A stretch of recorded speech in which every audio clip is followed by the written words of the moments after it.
Hello, I'm David Cassidy with the Daily Market Update. Today, Friday, the 29th of May. Yesterday's, the 28th of May, economic data was very encouraging, with clear green shoots of a post-lockdown recovery. US weekly initial jobless claims continue to trend down, coming in at 2.1 million for the week ending Saturday the 23rd of May, down from 2.45 million the previous week. The previous week was revised up by 8,000.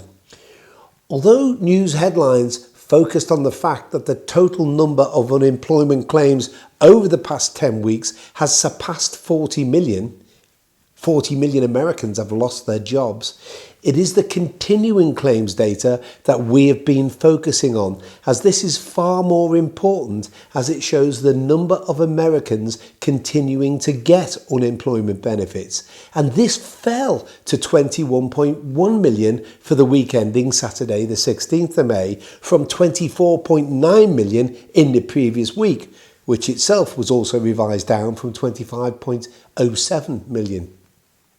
Now, although, as we've previously explained, there can be some delays in reporting, for example, California only reports bi-weekly, taken at face value, this data release indicates that nearly 4 million laid-off workers were taken back on, as they are no longer continuing to claim their unemployment benefits.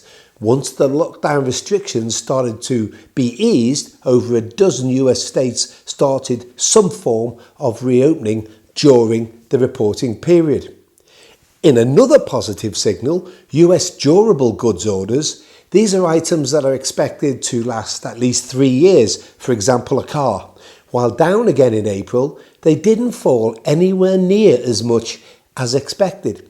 Additionally, the Bank of America CEO, Brian Moynihan, told CNBC yesterday that checking accounts, what we call a current account, with balances below $5,000 before the coronavirus lockdowns, now have around 30 to 40% more money in them due to less spending and the stimulus packages, which gave every taxpayer with an income of up to $75,000 a direct payment of $1,200 and parents of $500 per child, which is money ready and waiting to be spent as the lockdowns ease and the economy recovers.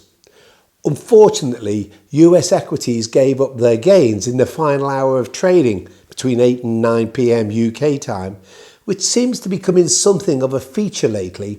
And this was thanks to the escalating tensions between the US and China. So both the Dow Jones and the S&P 500 index had been trading up around 1%, but then ended the day down 0.58 of 1% and 0.21% respectively, after Donald Trump said he will hold a news conference where he will announce US policies on China today, the 29th of May, as China has got ahead and approved new national security laws for Hong Kong.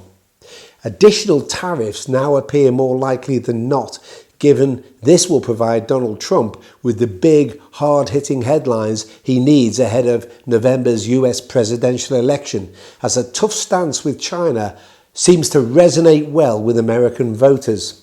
Unfortunately, this is also dominating sentiment here in the UK this morning, as the FTSE is down around 1%.